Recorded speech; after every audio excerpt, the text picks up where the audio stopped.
If you're running a funding company right now and you're still guessing which marketing strategies is actually going to bring you clients, this video is going to save you a lot of time, money, and headaches. Over the past few years, Waiters Capital has deployed over $40 million in funding to small and medium-sized businesses. On top of that, I've helped countless students build their own funding companies from scratch, with some of them going from 0 to 50K or more per month in as little as 60 to 90 days. So after running my own company, testing every strategy you can think of, and watching hundreds of students do the same, I've seen firsthand what actually works, what's overhyped, and what's a complete waste of time in 2026. In this video, I'm going to rank every single client acquisition strategy for funding companies from S tier all the way down to D tier, so you know exactly where to put your money, your time, right now. Let's get into it. Here's the thing about client acquisition for funding companies. Most people pick the wrong strategy for where they are, they don't stay consistent, and then they blame the strategy instead of blaming their execution. That's why I'm ranking these, not to tell you what's objectively best, but to show you what works at your level right now. Let's start with what actually works at scale. We got Meta ads. Meta ads is going to be S tier, and here's why. I spent $42,000 on Meta and it brought back $234,000 in revenue. That's a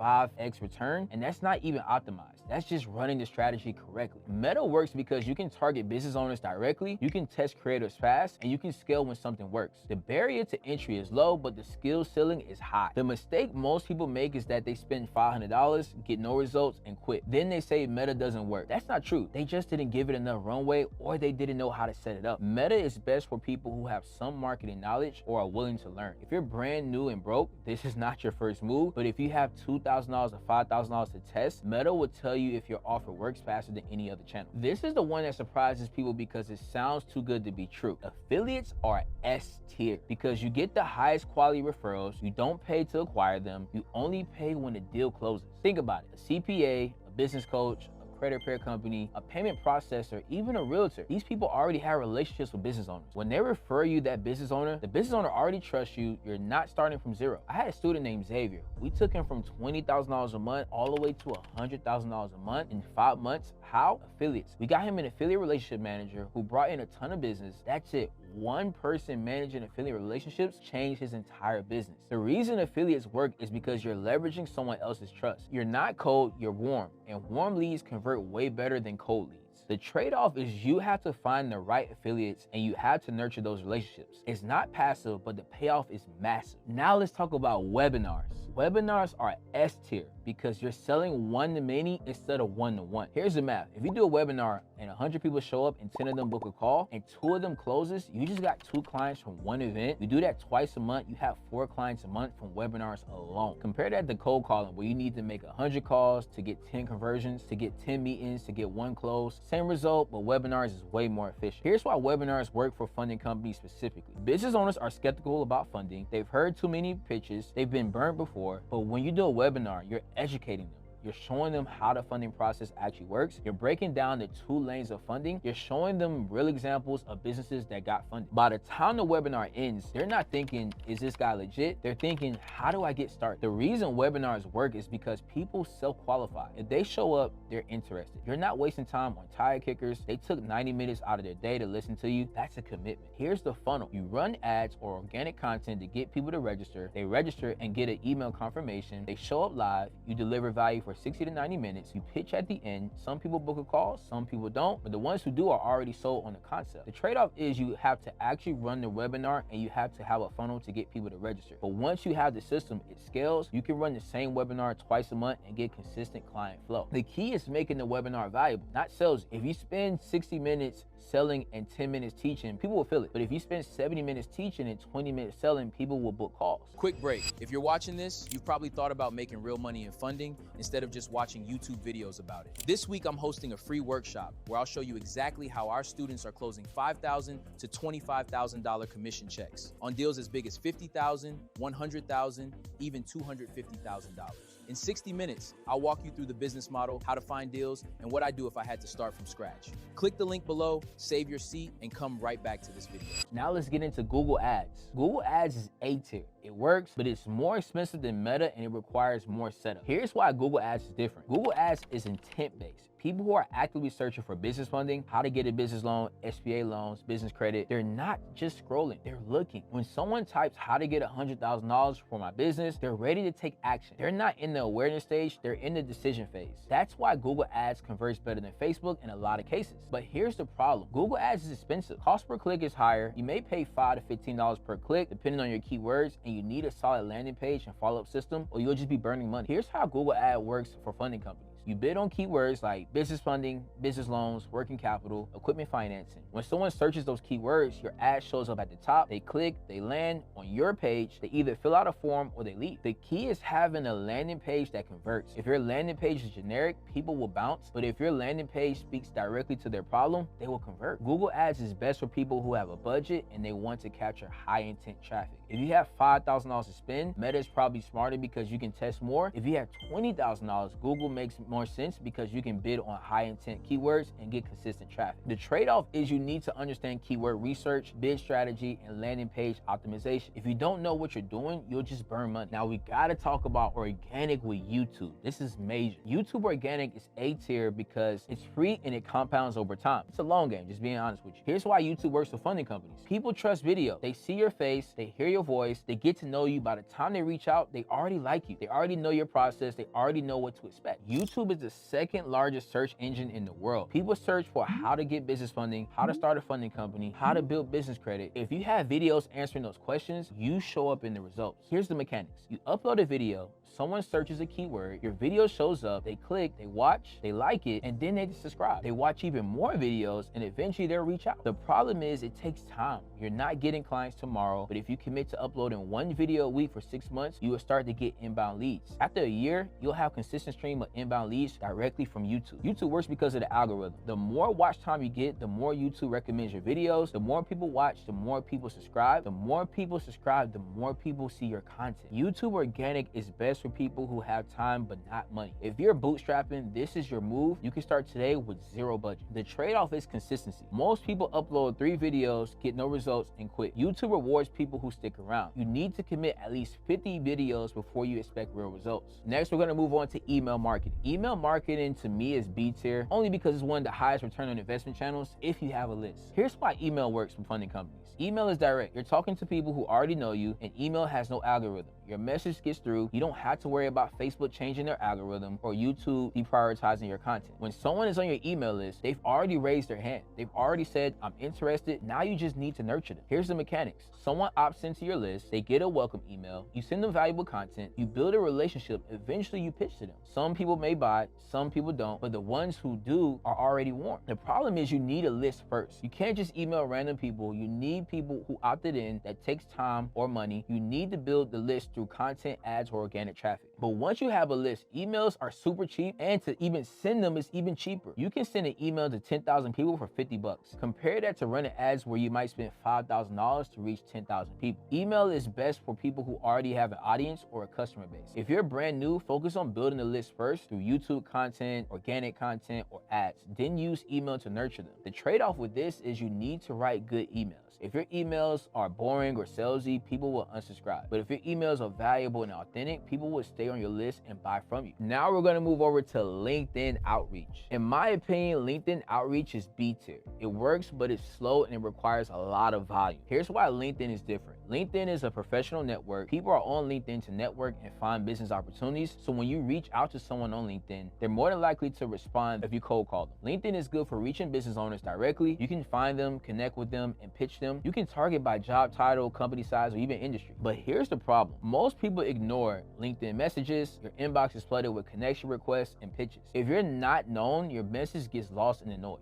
LinkedIn works best when you have a unique angle or you're already known in the space. If you're brand new, your message gets ignored. But if you have social proof, if you have testimonials, if you have case studies, people will respond. Here's the mechanics. You find a business owner on LinkedIn, you send them a personalized connection request. They accept, you send them a message, you pitch them. Some people respond, some people won't. The trade-off with this is time. You need to send a lot of messages to get a few responses, and even even then the conversion rate is lower than other channels. You might need to send 100 messages to get 10 responses, or to get 2 meetings and then close 1 deal. LinkedIn is best for people who have time and patience. If you're in a rush, this is not your move, but if you're willing to grind and we have a strong pitch, LinkedIn can work. Now we're gonna talk about cold DMs on Instagram. Cold DMs on Instagram to me is C tier. It's similar to LinkedIn. It works, but it's still slow. Here's why Instagram DMs are different from LinkedIn. Instagram is less formal. People are more likely to respond to a DM on Instagram than a message on LinkedIn, but the conversion rate is still lower than paid or affiliate channels. Instagram DMs work because you can find business owners, you can see their content, you can understand their business, and then you can reach out with a personalized message. Here's the mechanics. You find a business owner on Instagram, you look at their content, you understand their business, you send them a DM saying something like, hey, I saw you're doing X amount in revenue. I help business owners like yourself get access to capital. Let's chat. The advantage is that it's free. The disadvantage is it takes a lot of volume to get results. You might need to send 100 DMs to get 10 responses that lead to 2 meetings and 1 close. Cold DMs work best when you have a strong Instagram presence and people already know who you are. If you're brand new, your DMs get ignored, but if you have 10,000 followers or more and you're posting valuable content, people will respond to your DMs.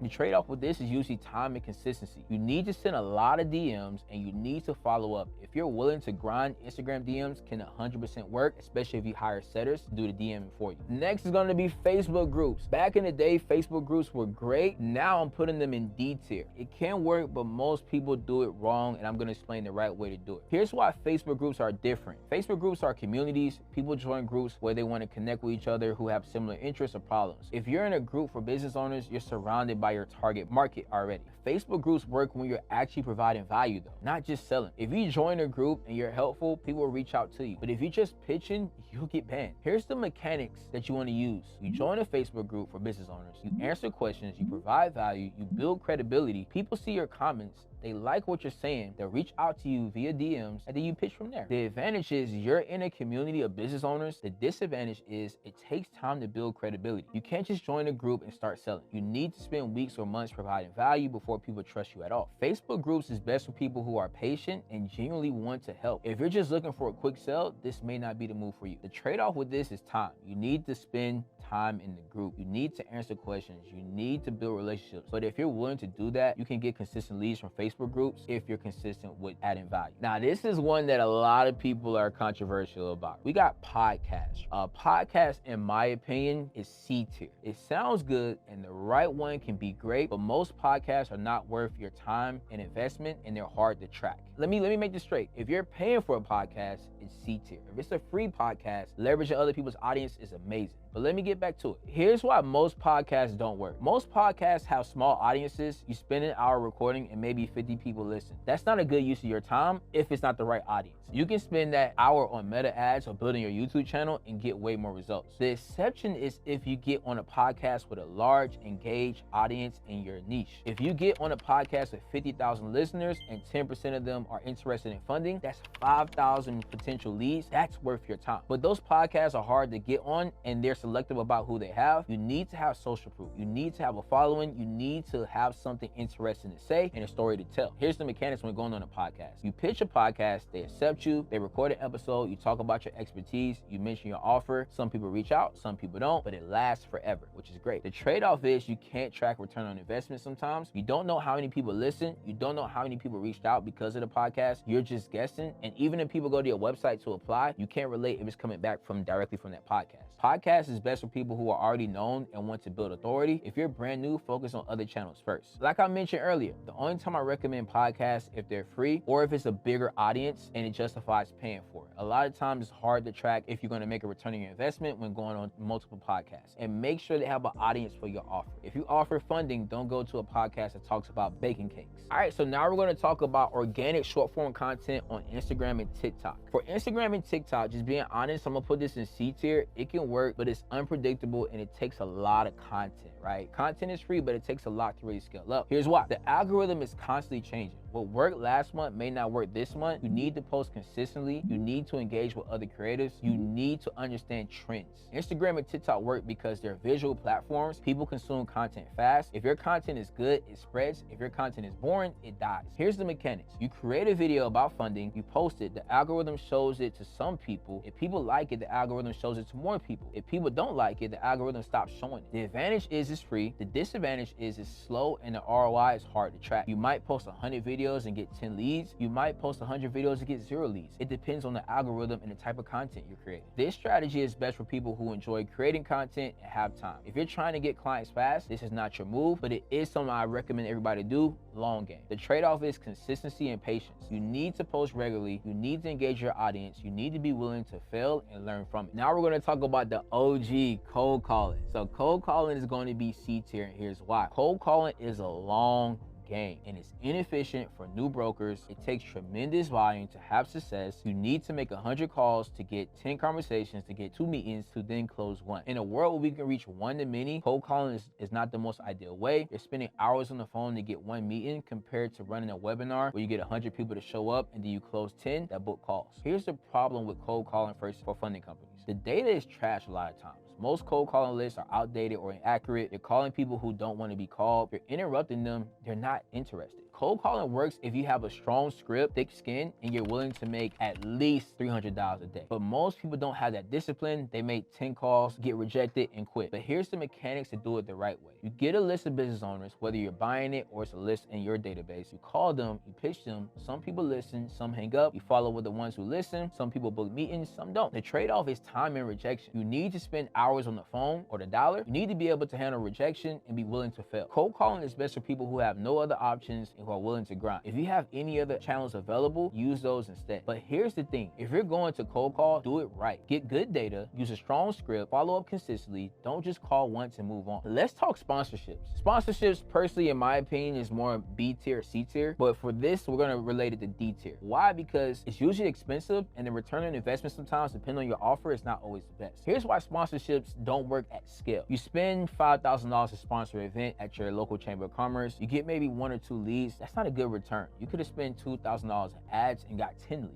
Sponsorships are brand awareness plays. They're not designed to get a direct response. You can't really track return on investment. You don't know if the sponsorship actually brought you business. Sponsorships work if you're already established and you want to build brand awareness. But if you're trying to get clients, this is a waste of money in a lot of situations. Here's how you break it down. You sponsor an event, your logo is on the website, your name is mentioned, you get a booth, you hand out business cards. Some people take your card, some people don't. You follow with the ones who took your card, some people respond, others don't. The trade-off is money and time. You're spending money upfront with no guarantee of a return. You're spending time at the event with no guarantee of lead. The only time I recommend sponsorships is if you're already doing well and you want to give back to the community or build your brand. Otherwise, put that money into Meta or Google Ads where you can track your return, your ROI. Now we're going OG, right? It's crazy I'm even adding this on here, but we got radio and billboard. Radio and billboards will be D tier. Do not do this in 2026. Radio and billboards are brand awareness channels. They're not designed to get direct response. You can't track ROI and they're expensive, very, very expensive. Here's why radio and billboards don't work for funding companies. You're paying thousands of dollars to reach thousands of people, but most of those people are not your target audience. Most of those people don't need funding. Most of those people will forget your ad by tomorrow. Radio and billboards work if you're a big brand like Coca-Cola, if you want to build brand awareness, but if you're a funding company trying to get clients, this is a total waste of money. Here are the mechanics. You buy a radio spot, your ad plays, people hear it, some people remember it, some people don't. You buy a billboard, people drive past it, some people see it, others don't. You have no way to track if anyone actually called because of the billboard or the radio. The trade-off is money and no ROI tracking. You're spending money with no way to know if it's actually even working, which is dangerous. Put your money into channels where you can track results and optimize. Radio and billboards are not those channels. So those are my honest rankings of every client acquisition strategy for funding companies in 2026. Pick one X tier, support it with one from A tier, and like I mentioned, go all in. Now, I only cover the rankings in this video, but I actually have a full-length free course on my channel where I break down the entire system behind scaling the funding company to 50K plus months and beyond. Everything from marketing, sales, fulfillment, hiring. If you want the complete blueprint, go watch that video on my screen right now. And if you just want my help doing this, click the first link in the description and apply right now. Like always, like, subscribe, and I'll see you in the next one. Peace.